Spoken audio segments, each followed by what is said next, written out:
buy limit orders, you can trade, right? You can trade. Obviously, we had a gap up, so we had a very, whatever, it was very bullish after that. What's important to understand is that once you have your key levels, price will often gravitate back towards those key levels before heading higher again, right? So the reason why price came into this area is because we knew already there were passive buyers resting over here, right? So we established that from the order flow footprint charts, right? So let's quickly go back and look at this. So what we saw over here, footprint charts, we saw a huge amount of aggressive sellers that failed. We saw them fail as price broke higher over here, right? So capitalizing on that move. Now, what's interesting is when you see price coming back in, we see this rejection.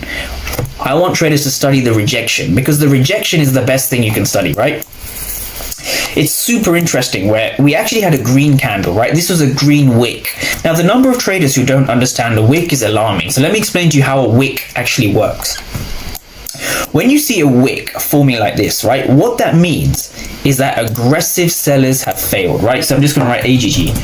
Aggressive, let me just write it like this. Aggressive sellers have failed, which means that passive buyers are in control, right? Passive buyers are in control of the price. And so this is the reason the market rallied higher off this demand. So it's not an accident you see a wick and a rejection higher off a 15-minute fair value gap over here, right? This is all part of basically trading, right? This is how the markets work. So your job as a trader is to identify key levels, entry at key levels, and you want to see whether your key level is going to be a demand or a supply. So in this case, it was indeed a demand area. There was demand at this area, which shot price higher. And so the reason for that, the reason why the market shot up higher the way it did is simply because of this, right? So when we look into here, I don't even need to read the numbers, right? I can see via the outliers, the market is aggressively selling off, right? You can see this.